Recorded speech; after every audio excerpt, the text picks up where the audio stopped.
Hi, welcome joining us for the tour. So today we're going to tour Burlington main plant, talk about some of the upgrades and some of the situations that we have as far as why we're asking for the bond, and explaining the process and how these potential changes will help with that. Some things I can tell you as we're walking up. So the Burlington main plant first started in the early 50s. It started out as a primary treatment plant. Back in the early 70s with the Clean Water Act, when it was first upgraded to a secondary treatment plant, which is a biological treatment. And then the last upgrade we had after that was 93.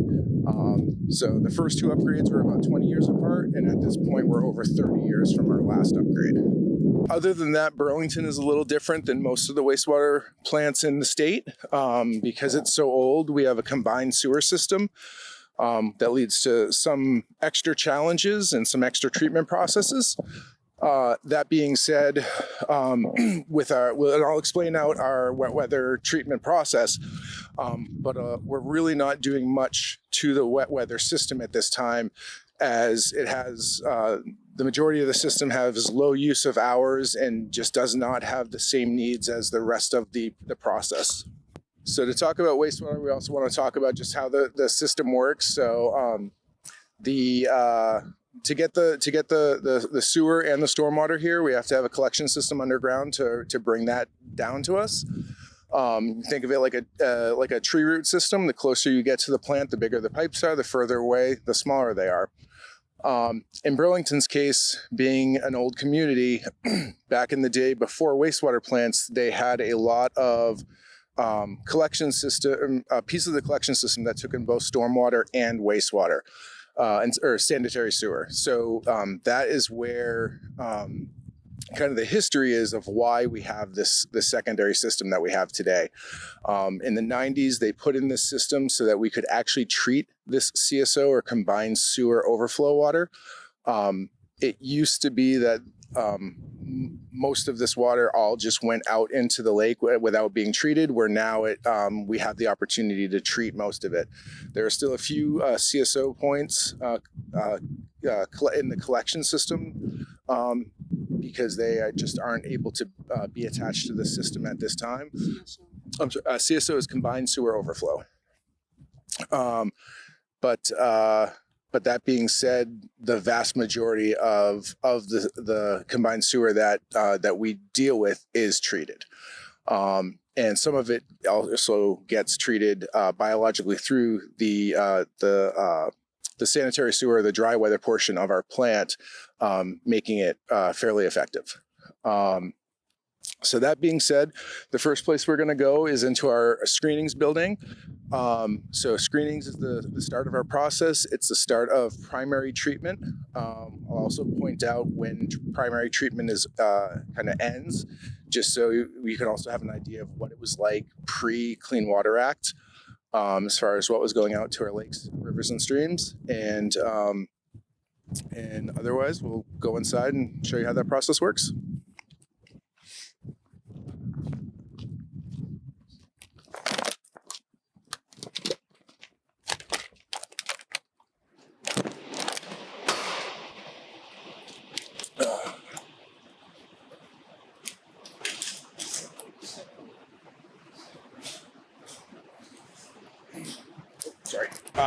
So in this big room, basically what we're doing is we're trying to get the trash out of wastewater. So trash is anything that is not going to break down and become basically soluble, or in small pieces that the plant can take out.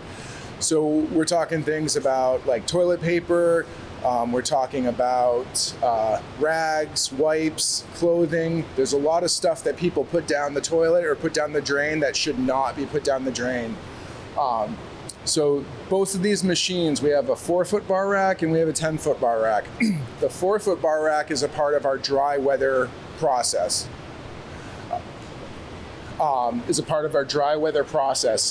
Where, so like on a day like today, there's no rain happening. 99% of what we have is coming in through this process. This machine is called a bar screen. It has bars going down vertically inside this channel where the flow is coming through. those bars will trap debris. And then basically there's a big arm that goes down and scrapes that debris up. And actually, if you could just hold this for a second, I'll actually make that run.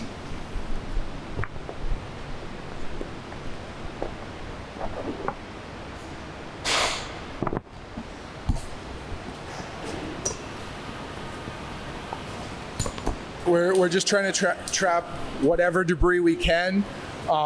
The reason we want to do this is because a lot of this debris can be can either damage or can make it so equipment further down the stream does not work the way it needs to.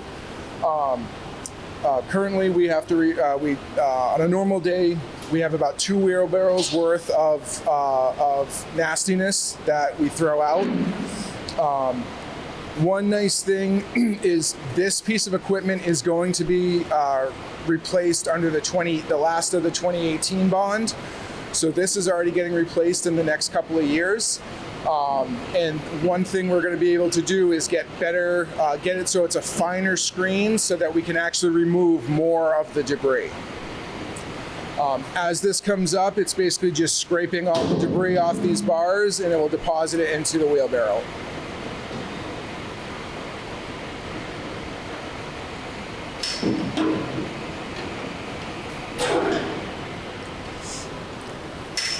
One thing that we also like to tell people on tours is that we prescribe to the 4 P's that should be in the toilet: pee, poop, toilet paper, and puke. If it's not one of those 4 things, we really would rather go into a trash can. So that's our dry weather bar rack. And just to kind of show, or to still speak of that CSO portion, we also have our larger bar rack. So this does the same thing as far as it's cleaning debris that's coming in. This actually sees a lot of different stuff since it's also dealing with the water that's cleaned off the street. The good and bad of it is the spacing on how fine of a bar rack this is. It's not as effective. The spacing on the bars is larger. It's something that we would like to replace, try to get something that can be more effective, but we also understand at this point that the hours are low on a lot of our CSO equipment, and we're able to continue to maintain this at this time. We don't need a new piece of equipment. We can continue to maintain it, where a lot of other things that we're going to see in the dry weather process does not have that same availability. So again, just to speak a little bit about the CSO, or the combined sewer overflow we treat here. So basically, when it rains heavy, the water comes down. It comes through this bar rack. We try to screen out as much of the debris as possible, and then it gets shuttled to the pumping station where we're going to pump it into the next part of the CSO treatment process. The dry weather process comes through the screen and also goes out to the same area and to also be pumped to the next part of its process as well.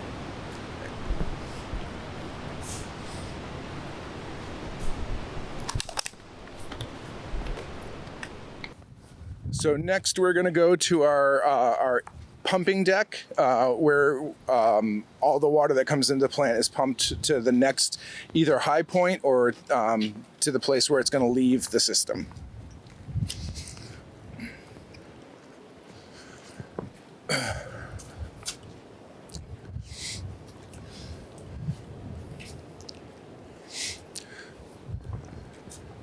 So we'll start with the CSO system just because it's a little bit more basic, and there's really not as much to it. So the combined sewer overflow water will come into this plant, and on a day like today where it rained a little bit, or there's not a lot of rain or no rain, there's still some flow coming in the system, and we don't want to store that water. We're not looking to actually treat that water with the CSO system. We're actually trying to treat that water with the biological portion of the plant. So that water will flow through this. We're standing on a big tank that has 5 huge pumps in it.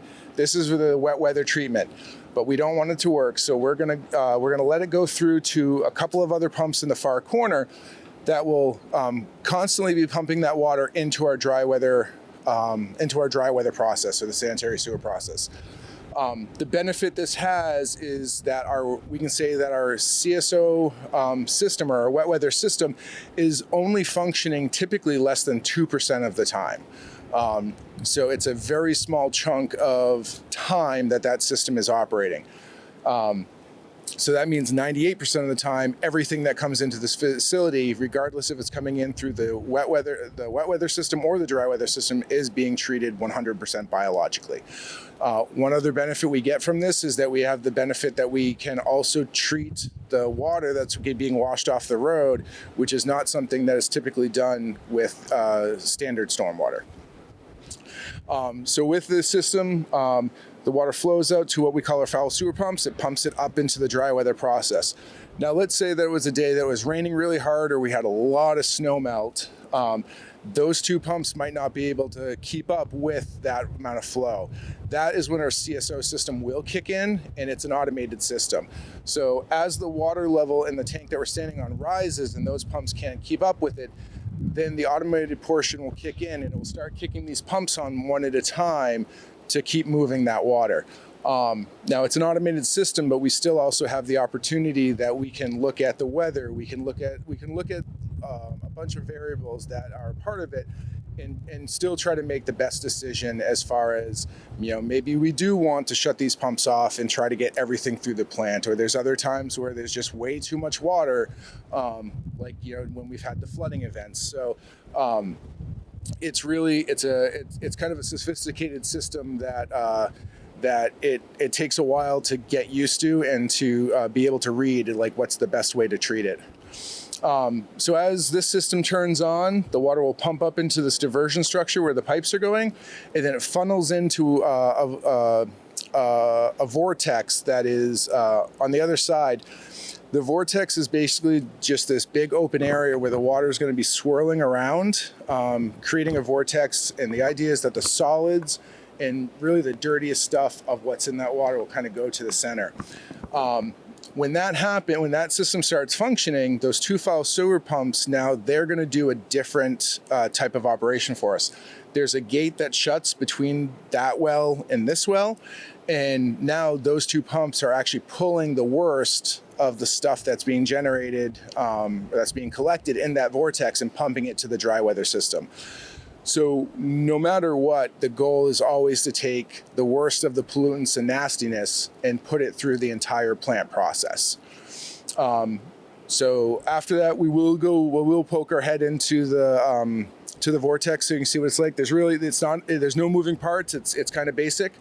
And then that's the end of our wet weather treatment. That is where we also we disinfect. We disinfect with two chemicals that mix together: sodium hypochlorite and sodium bromide. So sodium hypochlorite is basically industrial strength bleach.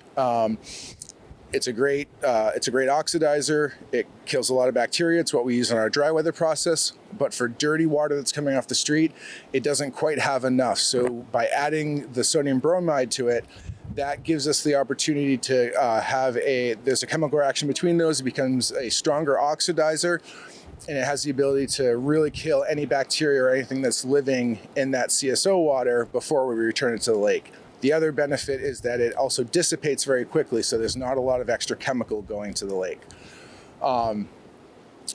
But that is the end of our CSO treatment. As far as our dry weather treatment, it's a lot more basic at this point. The water's come in, we're at a low point, we need to pump it up to the next high point. So we're going to pump it up to our grit system, where we're going to continue primary treatment and try to get rid of all the grit and rocks that come in through the flow.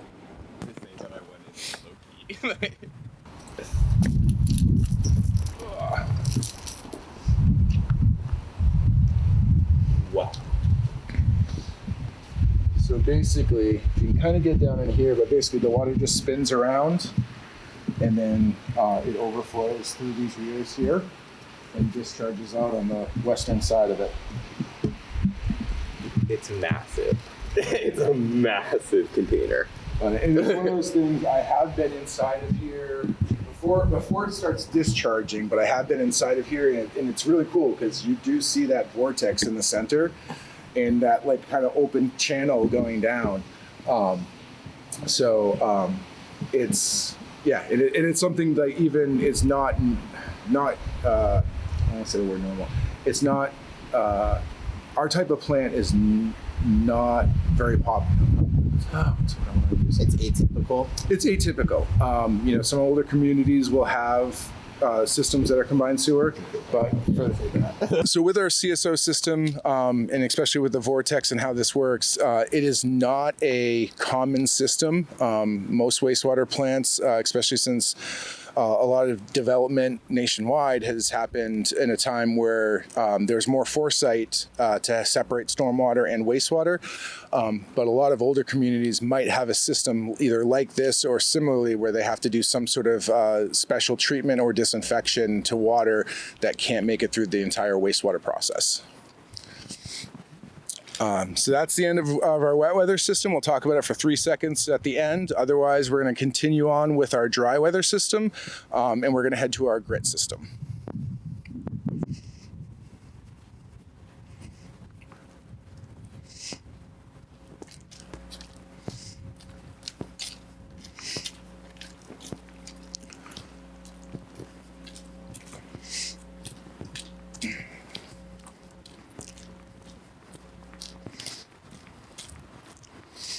Oh, so there's one thing I forgot to say on the tank. Can I just say it now and you can still, okay.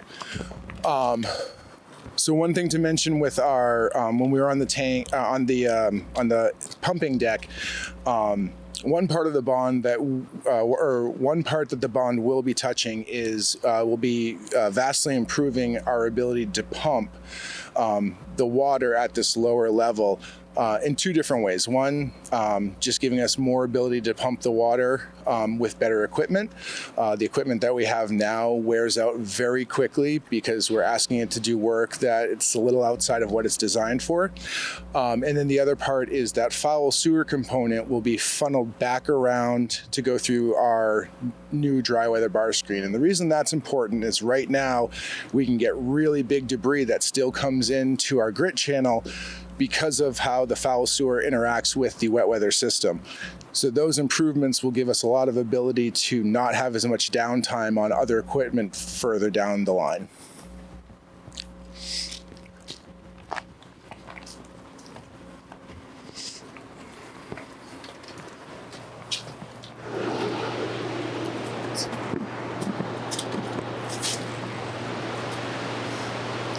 So this is our grit building. So this is another piece of equipment that's actually going to be touched with the last of the 2018 bond. Basically, it was a little bit more important of a piece of equipment to get running quickly. That being said, we are at end of life. We are at end of life on this piece of equipment. There is not a week that we don't have to figure out either a way to rig it so it'll work, find a special fix. Most of the components that are part of this piece of equipment are not available anymore. So this will be touched in the 2018 bond, and we'll change for the better as part of some of the investments that we've been trying to do over the last 6 years.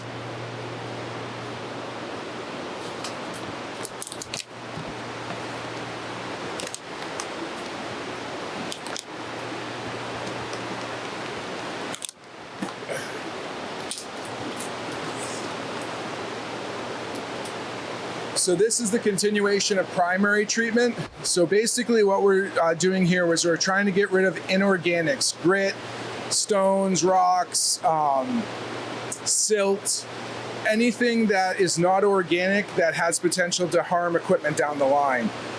The reason that it's important is because grit and rocks can damage equipment, can wear out metal. It is just something that it's not beneficial for the process. So how this piece of equipment works is the water will come through this channel from the south to the north. And as it does, we're aerating it, and we aerate it so we can try to push the grease off to the other side of the channel.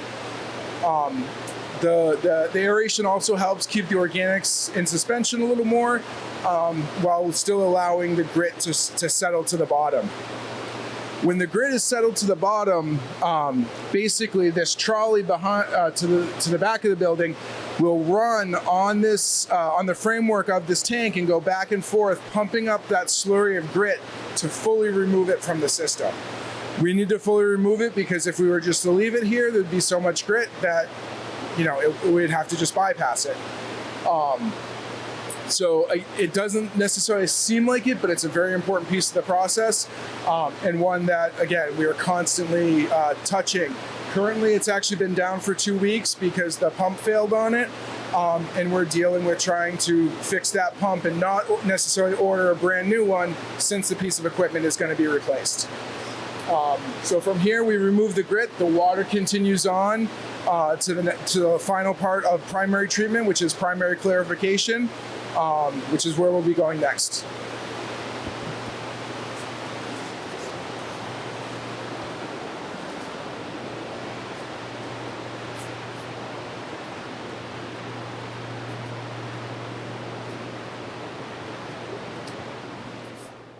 So after grit, now we're going to go to the last part of primary treatment, which is primary clarification.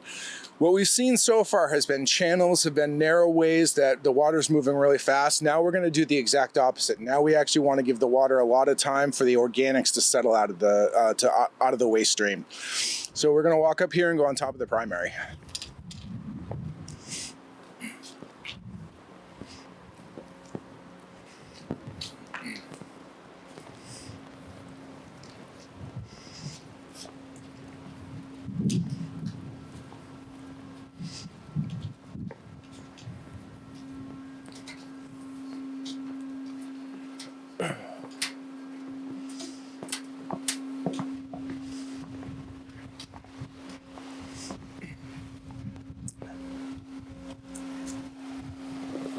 Oh, I guess the ducks are camera shy.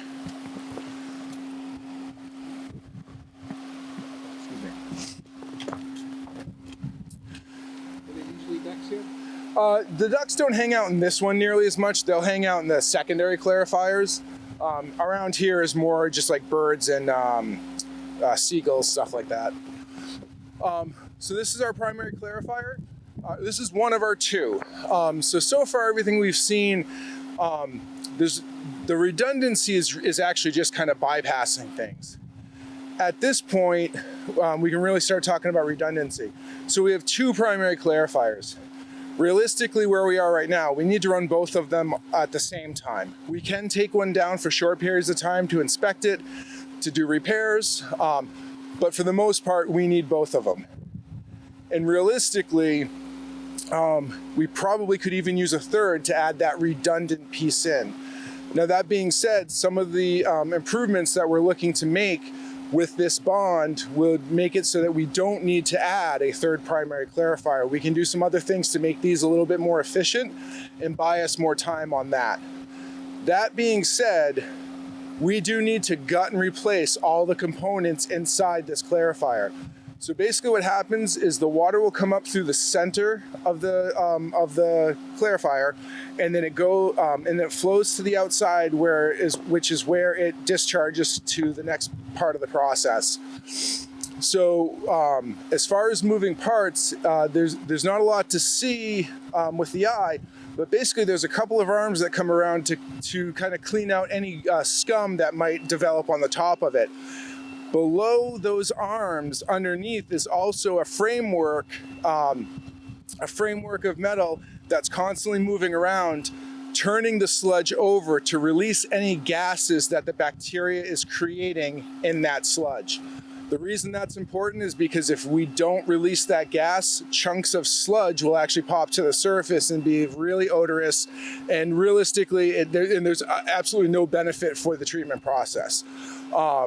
So that being said, this water is still really nasty water. This is still poop and pee and everything all the nastiness. So this water can be very hard on the equipment. Every year that we've taken down these primaries, one of them needs some sort of extra fix that requires some special MacGyvering or trying to figure out how we can do it in a way to get things back online quickly. So as part of the bond, we are looking to gut and replace our clarifiers. Again, the redundancy is pretty tight, but we do have the ability to shut one down at a time to replace them. Again, trying to stay away from needing to add a third primary clarifier at this time. From here, so the water, on a typical day, the water stays in the, it takes about 6 to 10 hours for the water to come into and then leave this tank. What it's doing at that point in time is the organics are settling to the bottom, creating a primary sludge. And ultimately we take that sludge with another sludge further on the process and dewater it. The reason that we have primary clarifiers is because we want to try to get rid of as much of the organic material as we can before we get to the biological system. By the time we get to the biological system, if we have higher amounts of organics, we have to have more aeration. We have to have more aeration blowers, which is the machine that actually pumps oxygen or air to provide oxygen to the bacteria. So if we can remove a lot of it here, it saves a lot of efficiency down in our secondary system. So from here, the water exits and goes to our, this is the end of primary treatment. So from here, it's going to go to our aeration tank and we're going to start the secondary process. One other thing I just like to point out is look at the water that's leaving the primary clarifier on this outer ring, because that water, before the Clean Water Act in most communities, that was the water that was leaving the wastewater plants.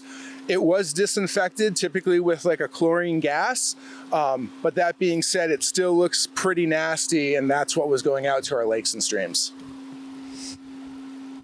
Cool. Well, I mean, it's interesting. For younger people, it is, but like my dad, he grew up in Massachusetts, and the river that they live near, it smelled like shit because that's what it was. So it's kind of like how things have changed over time. Now everyone wants riverfront property. Right. No, I mean, if you think about the way things are down here, this used to all be industrial. Like nobody wanted this unless you had like an industrial or commercial progress. Now, sure, a hotel would love to come in and have this 4-acre space. The value of this property just keeps raising. Yeah. The work this property does. I like that. That's a great way to think about it.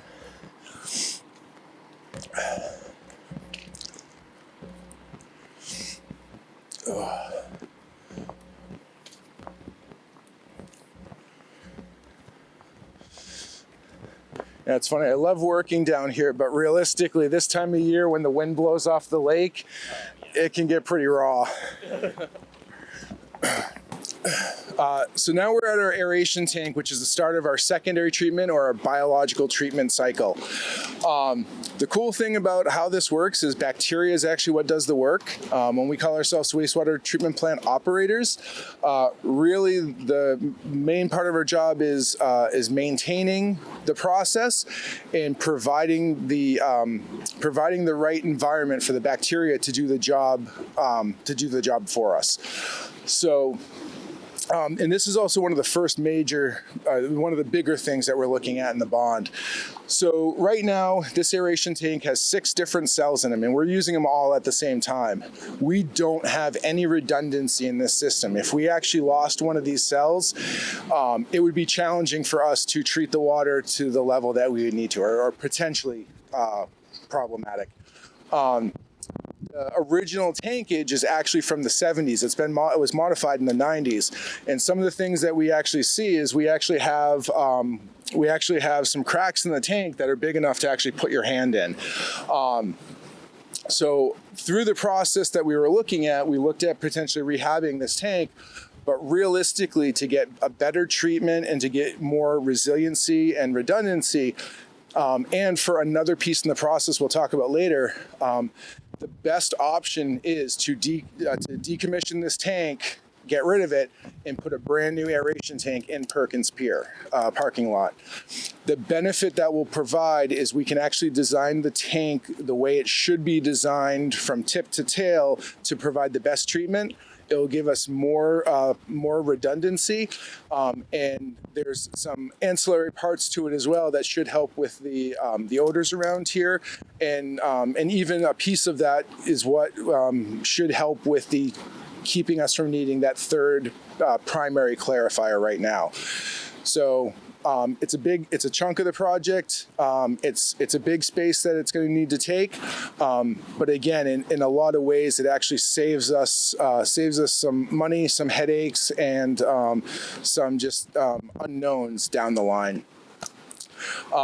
So the way our process works is, again, I mentioned. Change this tank without interrupting service. Oh yes, and one of the other huge components is that if we were to try to modify this tank as it is, we would have to figure out how we can run the plant while making those modifications.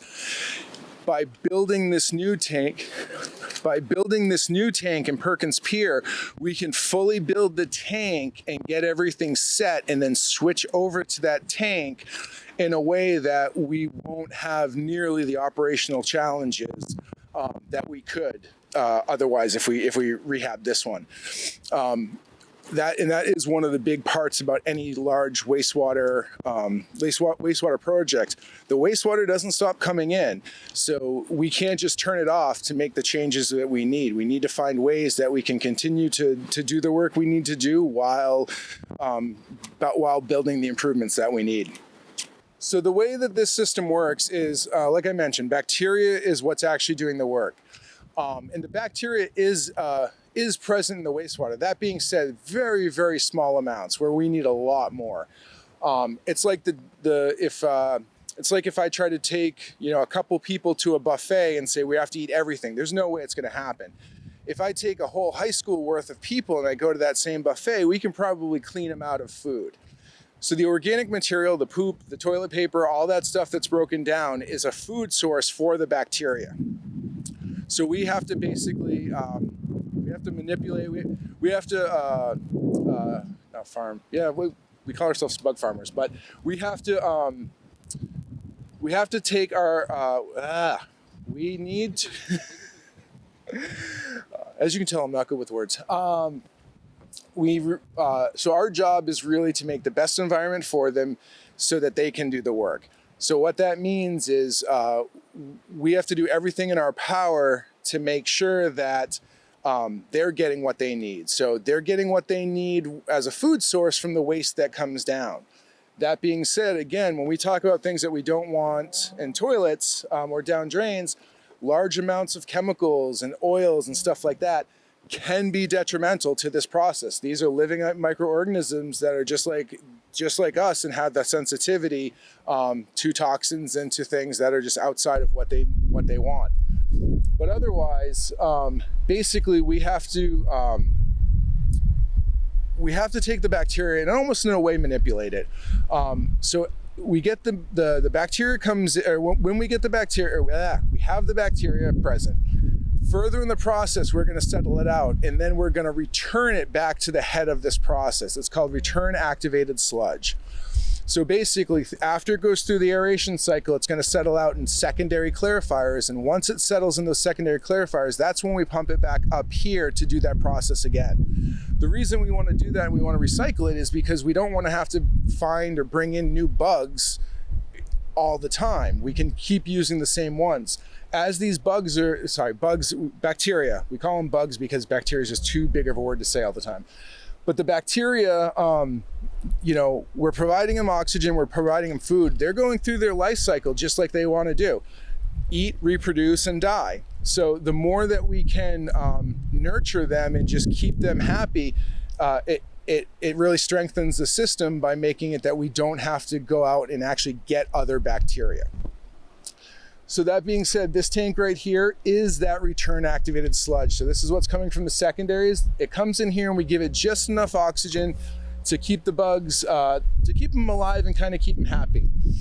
Then the water from our from the return activated sludge tank goes over to our BNR tank with the primary effluent coming out of those primary clarifiers.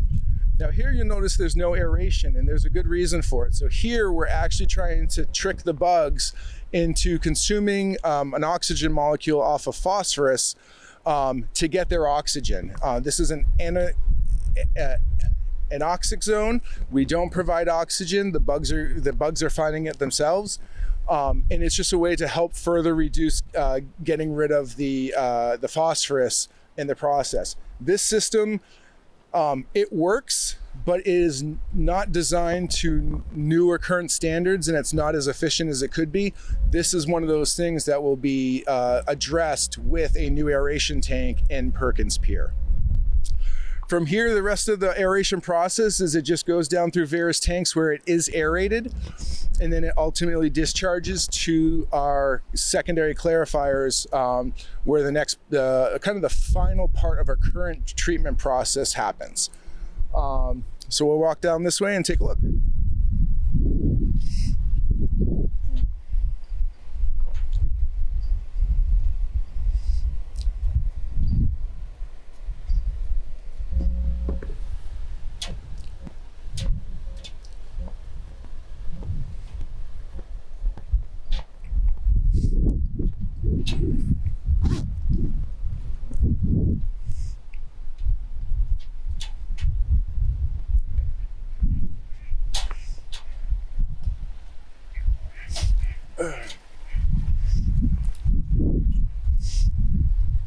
So as the water comes around, it's aerated. We're providing the bacteria with oxygen. They're consuming the organics that are in the water. One thing you might notice about this water is it's actually it looks dirtier than the water that we saw on the aeration tank. Excuse me, on the primary clarifiers. And the reason is because we're trying to cultivate that bacteria to do that work.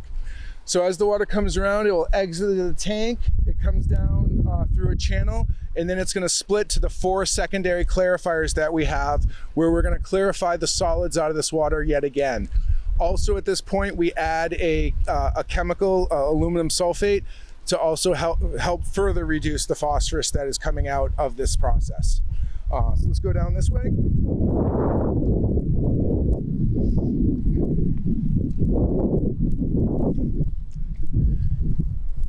It was nice out.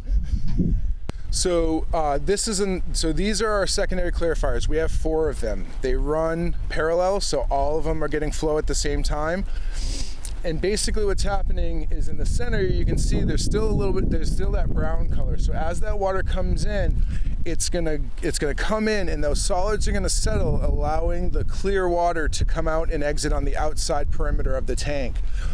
And to me, this is where the magic happens. So again, we're just talking about basic bacteria that's doing this work. But when you look at the water that's leaving the weir line and the clarifier, it looks like clean. It is clean water. Most of the solids have been removed from it. We also disinfect it right underneath the weir line.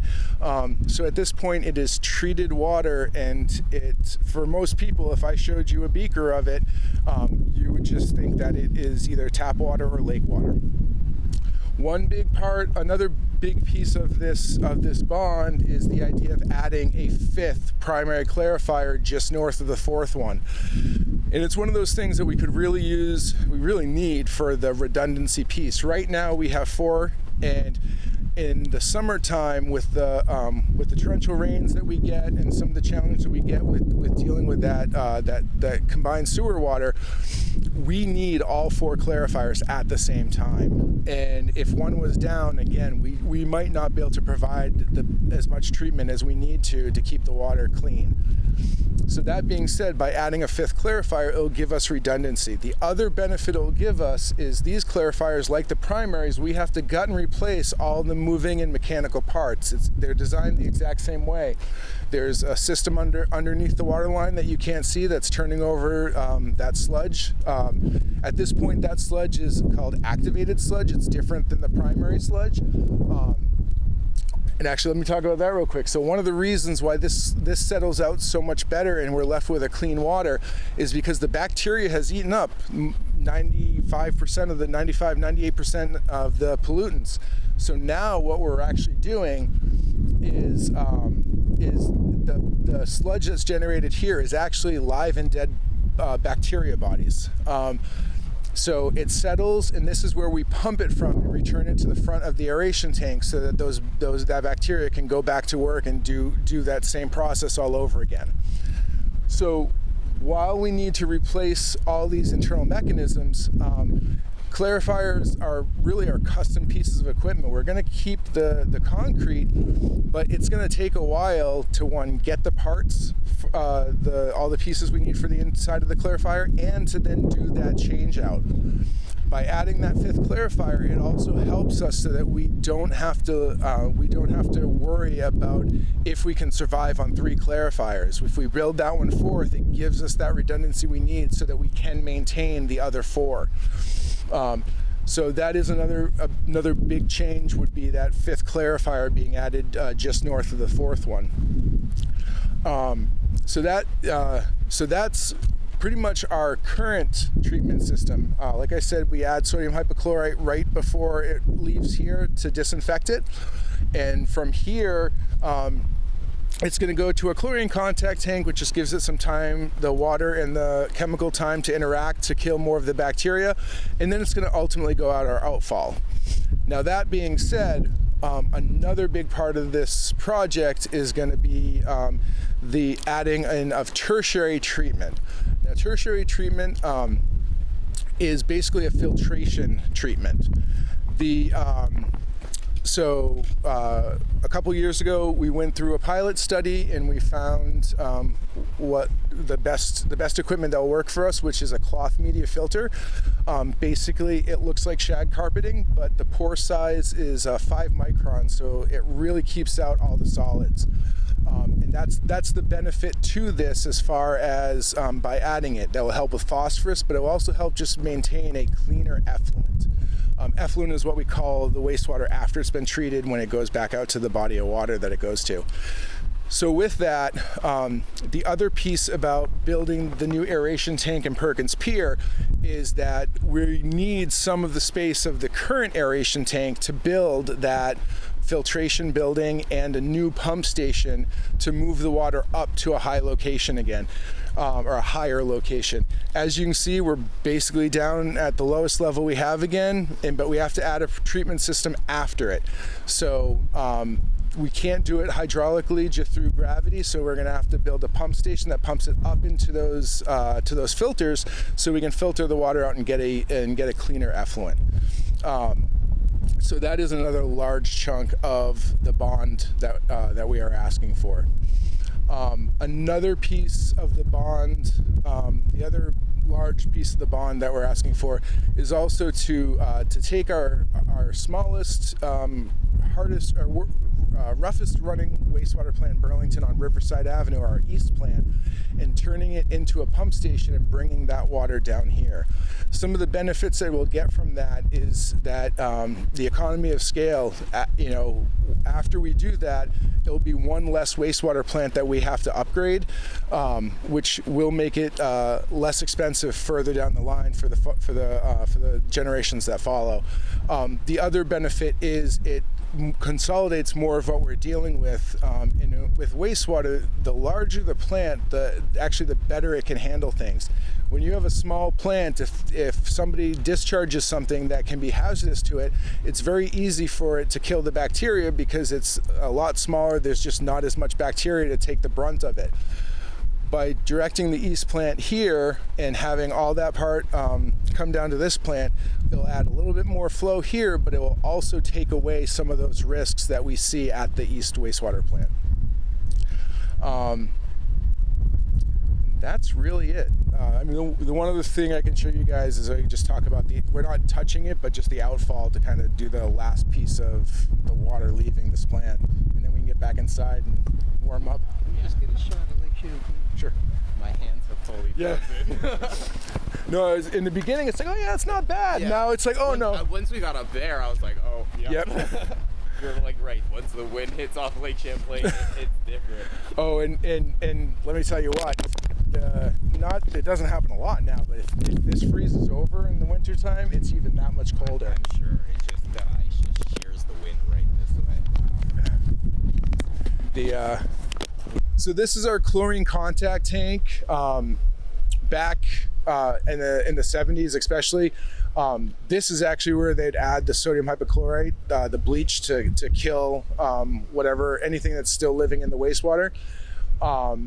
Currently, we don't use it quite the same way, but basically it still just has a serpentine flow to it to allow time for the chemical in the effluent to interact before it goes out to the lake. We will have to do a few modifications and fixes to it, but otherwise we're not doing anything major to it. From here, this really is the end of wastewater. So at this point, it's considered treated effluent. The water will go out, and this is the one place where we'll actually bring back in that CSO treatment or the wet weather water again. Because basically what happens is any water that comes from that wet weather system will come down a really large box culvert that comes down and then ties into here.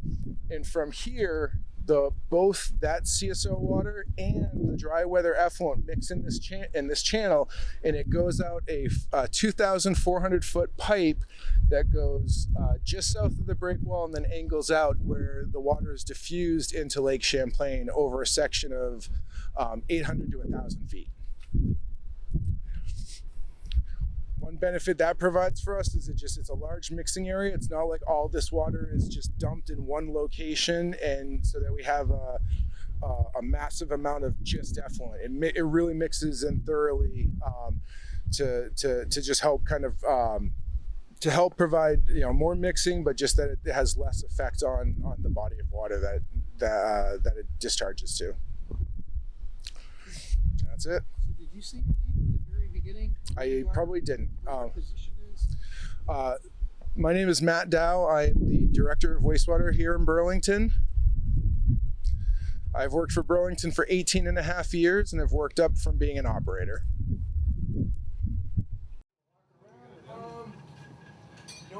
Honestly, we're a little messy and because we're actually... So I'm standing here with Cale Whitcomb, who is our senior operator here at the main plant, and also Nathan Lavalley, who is our wastewater treatment manager, who oversees all the treatment process and is the chief operator of all three wastewater plants here in Burlington.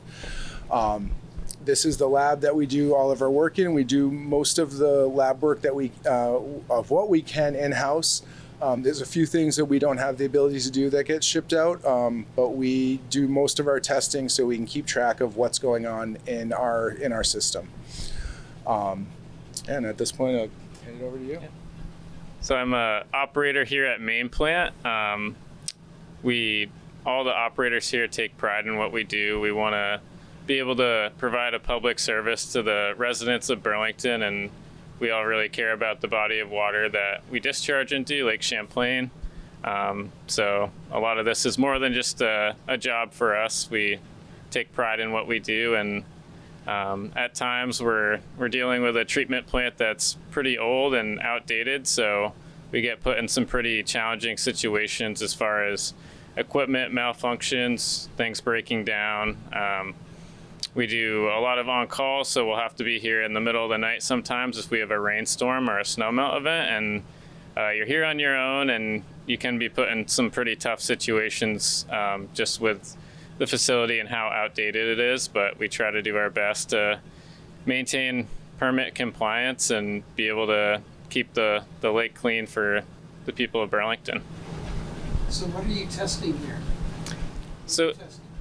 So we have certain things in our permit that are required. So we're doing like residual chlorine each day to make sure that we're getting a good disinfection of all of our effluent going out to the lake. We're looking at phosphorus also. So that's once or twice a week we do composite sampling, where we sample for a full day and we test the phosphorus concentration, and we have to keep it under a certain limit for our permit. So we're constantly tweaking chemical dosing and different other controls we have within the process to help try to keep our phosphorus numbers low. We do ammonia testing at least once a month. TSS, so like how much solids is going out in the water too. We have a permit limit for that, and we're making sure that we're in compliance with that. And yeah, we do, did I say E. coli testing? But yeah, so with the disinfection comes a once a week E. coli testing. And that's to make sure that we're getting good disinfection of the wastewater going out, and making sure our E. coli bacteria limit is below a certain threshold to where the water going out is safe.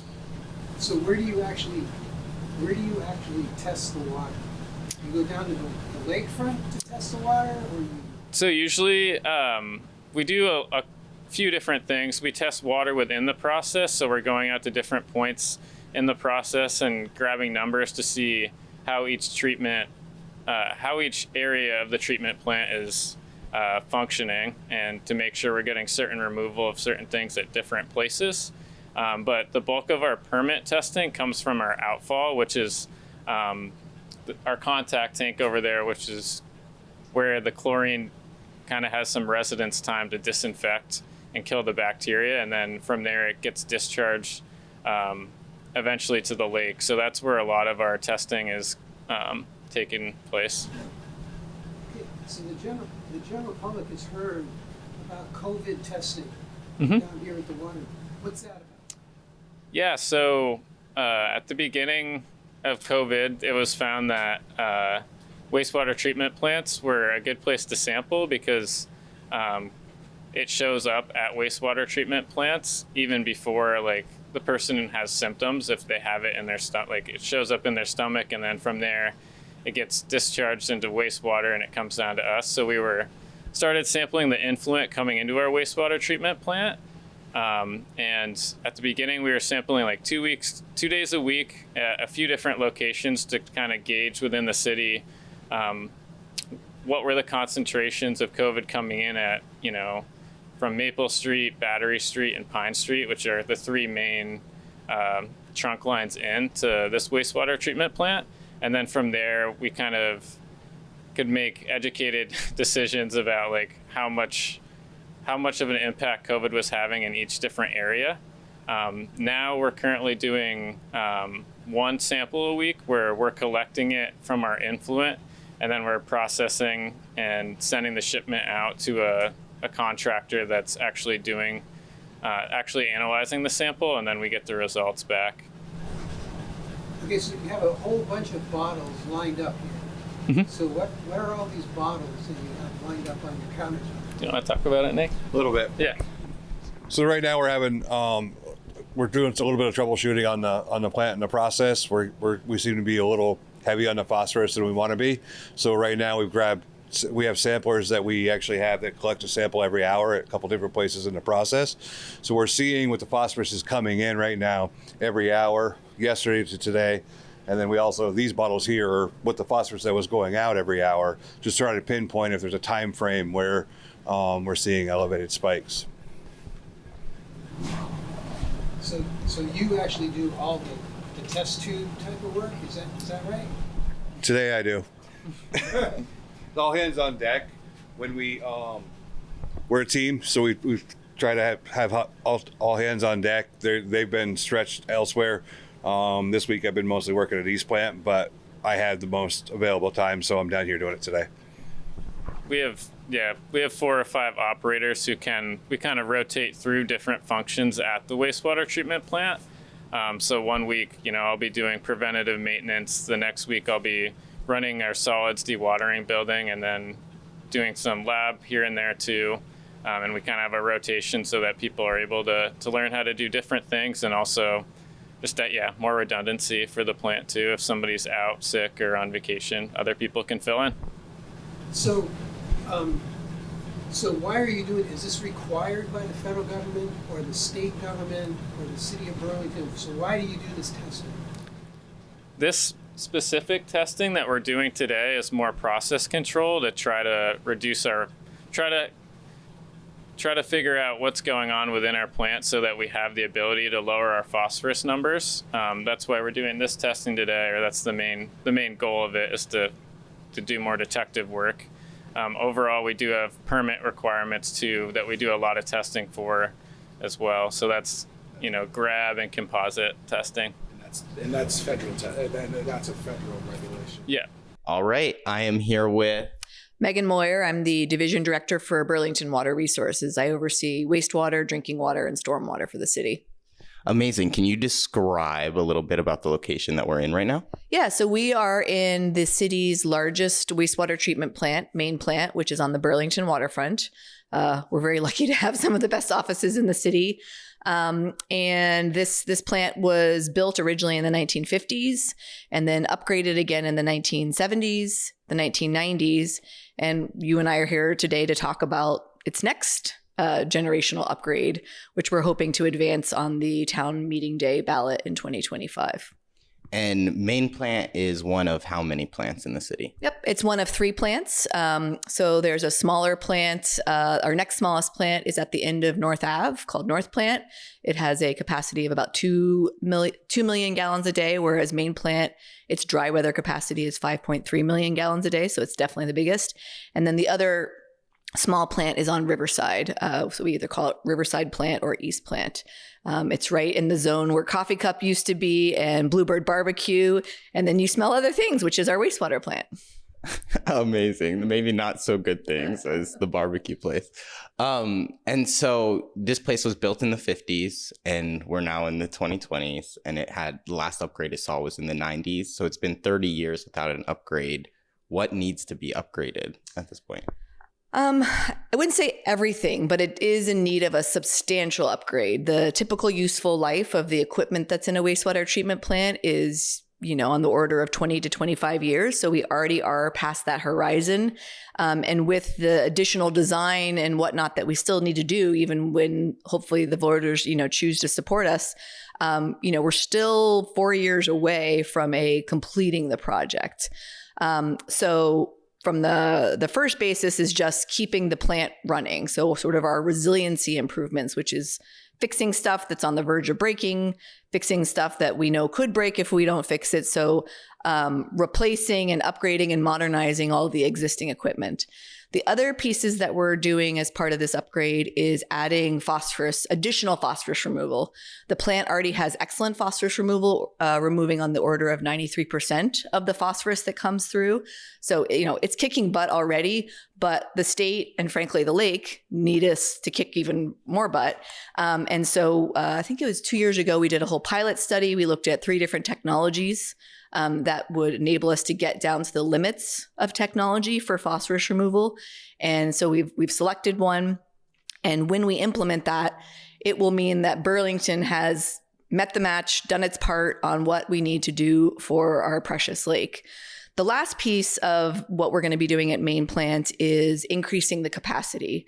We're not up to our permitted flow capacity, but with the growth that we see could and should come to Burlington, and we need to come to Burlington, we're going to need additional capacity to be able to keep up with all the new toilets. Anytime you build a house, it's got a toilet, and more toilets mean more wastewater.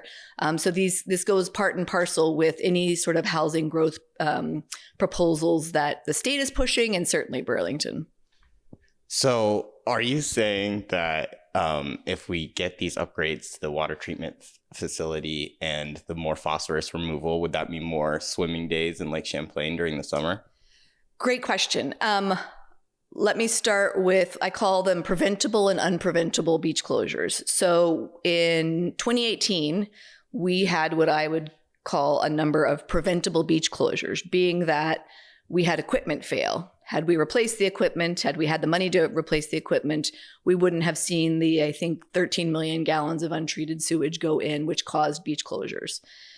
Adding phosphorus removal, additional phosphorus removal, is a part of a much larger statewide plan. I can't promise that by us doing our part that the beaches are somehow magically never going to have cyanobacteria blooms, because there's still a lot of phosphorus sources in the watershed that are coming into the lake.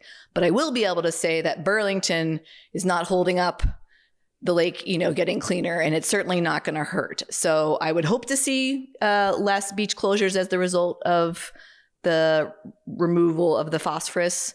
But it is a much bigger thing that voters and citizens of Vermont need to keep their eye on, and make sure that the state as a whole is continuing to tackle other sources of phosphorus.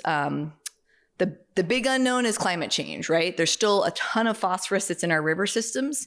And anytime we get these huge floods, it just pumps and mobilizes more and more phosphorus into the lake. And those are the things that, I'm not going to be able to control.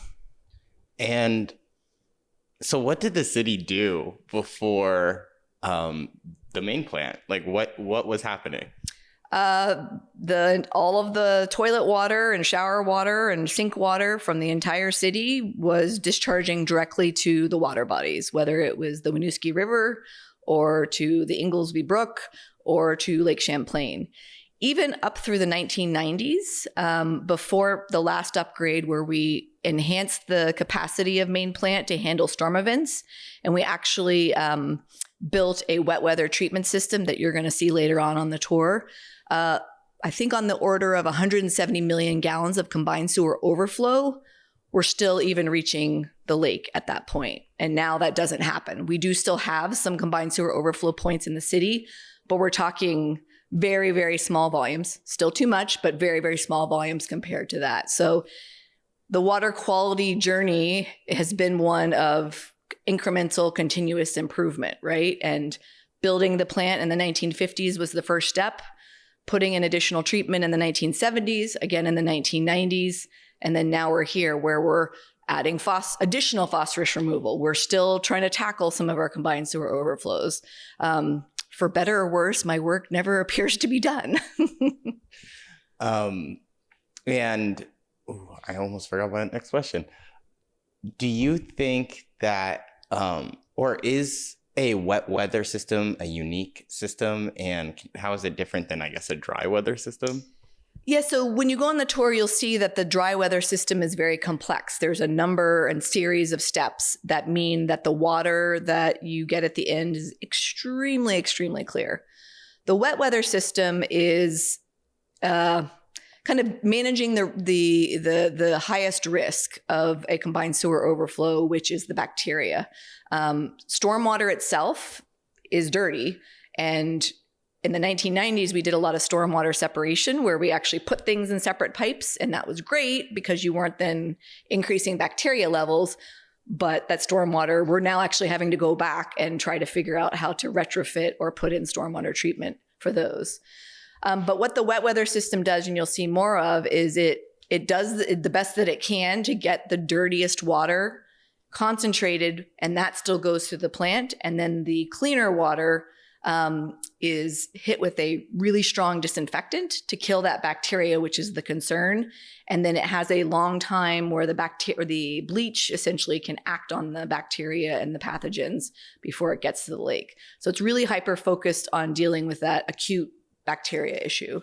Some other communities might have something similar like satellite disinfection. So if we could pursue, or we've looked at, our other combined sewer overflows, we're going to try to get them down to the smallest amount possible.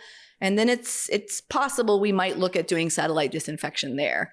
But in the 1990s, it was decided that the best we could do was separate in as many places as we could, but actually still have some of the stormwater come to the plant, because the plant's actually able to do a lot with the stormwater. It's getting better treatment than just letting it go in a pipe and go to the lake. So from a big picture perspective, it's kind of balancing all of the things by still having it come here.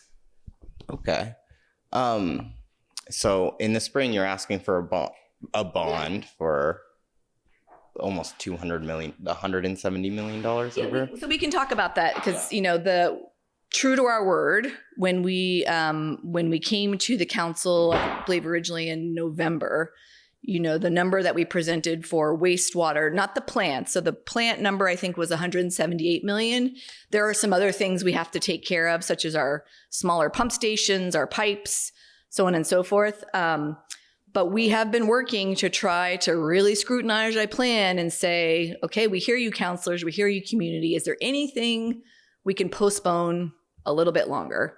And so with that in mind, the last presentation we gave to the council, we had sliced about, I think, 29 million. And so the wastewater piece alone, I think, is down around 176.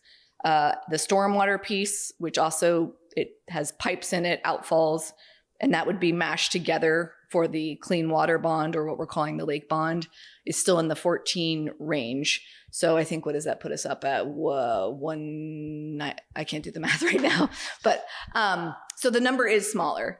We are also, based on the comments that we heard from the counselors, was it this Monday? It was this Monday. We're trying to figure out if we can manage the risks around only bringing the first part through. I won't lie that there are risks involved with that. Some of what we're doing in the first part is making sure that main plant is big enough to be able to accept the flow from east plant, which we're hoping to consolidate and not have 3 plants and actually have only 2 plants, because that makes more sense for a community of our size. But we're hopeful, in working with counselors, we can make it very, very, very clear to the voters that we're advancing this small portion, but there is going to be more coming and not very far away. But that enables us to kind of focus on the stuff we have to get done in these early years, and let some of the other dust settle around whether or not there's going to be state funding, whether or not there's any wiggle room, and when we get to the final costs. So we're trying to do our best to hear what the community is saying, which is, oh my God, even 170 million is a lot. Can we get it down to the bare minimum, but then convey to the community that this is stage 1 of a multi-stage plan? I mean, yeah. Yesterday I heard a comment where being like, this is an intergenerational investment. Yeah. And can you just describe a little bit about what having clean water in Burlington really provides us? Well, I've dedicated my life to it. I think unfortunately we all, myself included, my kids, we take clean water for granted. We turn on the tap and clean water comes out. Occasionally we have water main breaks and it doesn't come out, but most days we're getting clean water.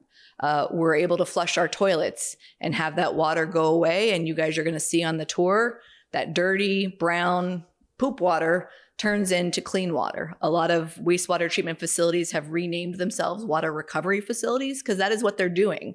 They're taking the water that's been dirtied by humans needing to do their thing, and we're turning it back into clean water that we can return to the lake, which then, a mile away, we are pulling in that water along with other water into our drinking water plant so that we can treat it, disinfect it, and put it back to the people. So, there are societies that have failed because of lack of clean water, and we certainly don't ever want to be in that place. We need to make sure that our systems are robust, that people can rely on them, that we are not having those preventable beach closures, because the lake is our jewel and an intricate part of our economy. So it's maybe it's a no-brainer for me. Hopefully it's a no-brainer for other people, but I know a lot of people haven't thought about it as much as I probably have. I just wanted to make sure that other people understood. And so with this bond, what would you say is what would you say is the most pressing upgrade that is needed to this plant right now? It's part of a big puzzle. So we, at its base, if our new permit didn't require us to do phosphorus treatments, if the growth didn't require us to add capacity, then yes, it's possible we could be looking at an efficiency upgrade where we make sure that the equipment that's been kicking butt for however long gets a fresh facelift, and we keep doing the good work that we've been doing. But we're not there right now. There's too many other things. There's regulatory requirements. There's community desire. Even if the state wasn't forcing us to remove additional phosphorus, I would hope that the community would still be like, no, we need to do this because the lake is suffering. And you'll see when you're out there, it's almost like a slide puzzle. We have to move and fix this so that we have room to do the other thing. And the biggest crazy part, which I still haven't wrapped my head around, is we have to keep this place running while we're building. So it's going to be literally flying the plane while you are building it, which is not necessarily going to be fun. But we have a really talented team. We've got great engineers, and we are constantly and will continually be thinking about how we can do this safely to make sure that we're still able to treat the water as well as possible while we're going through this upgrade. Well, thank you very much, Megan. And is there any concluding thoughts that you have? One other thing, we're spending a lot of time talking about the wastewater piece because it is the big elephant in the room. I did mention briefly that part of the lake bond that we're going to be advancing is also for stormwater, because stormwater and wastewater are kind of part and parcel of the same thing. We are also advancing a water bond for our drinking water system. That one I think is in the order of $21 million. The vast majority of which is to reinvest in the reservoir system that's up on the hill, which serves as the emergency storage for the whole city. And the pump station, which actually, without that pump station, we can't get water to the hospital. Hospitals need water. So it's a huge piece. We're in conversations with them about how important this project is. And then the balance of the water piece would be to continue investing in our water mains so that people always have the tap water, as well as starting some initial investments at our drinking water plant. I don't want to hide the football on anything. The drinking water plant was built in 1984. It hasn't had substantial upgrades. We are kicking off a preliminary evaluation over there to figure out what that facility is going to need in the years to come. So again, I think as you and I talked even before this interview, these systems are like old houses. The investment never really stops. You might get a year or two break here, but you're really on the cycle of making sure that the systems you have in place have a good chance of continuing to work. And are they the right systems for both the current Burlington and the future Burlington, right? We don't want to spend millions of dollars on something and then find out 5 years from now, oh, we needed a bigger pump. So we're trying to keep all of that in mind and trying as much as we can, crystal ball, very hard. What does the next 20 years look like? What does the next 30 years look like, so that we can make the best decisions with the money that the voters may choose to authorize? Wow. Thank you. Yeah, that was so well put. And thank you so much. Charlie, is there any questions that you would want to ask right now? You might want to ask her and look at him and answer. So where is the incentive for the current change, the upgrade? Is it coming from the federal government, the state government, the mayor's office, or is it because the water department's employees are getting nervous? The incentive or the sort of the push, the driver? Yeah, the driver. I think there's a number of drivers. From a professional standpoint, from the engineer's evaluation, we've gone through a process of sort of grading our infrastructure, and the report card is not good. On the order of over 50% of our systems are at the C- or higher, many of which are in the D or F, meaning that our job is to meet our permits so that we don't have to close beaches and we can make sure that the lake is clean. And when our equipment gets that old, we do start to get nervous. We do start to worry professionally whether or not we're going to be able to do our jobs. And so we are saying to the community, if you want us to have the outcome of cleaning the water, we need these tools. The other drivers that we mentioned are specifically the state. The state is requiring these phosphorus upgrades. Our next wastewater treatment plant permit, which is going to be issued very shortly here, will have a firm requirement that no later than 2029, 2030, we have this additional phosphorus removal capacity.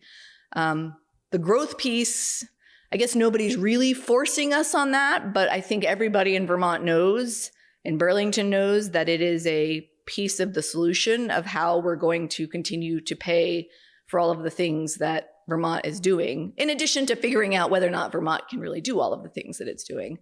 So it's kind of multi-pronged.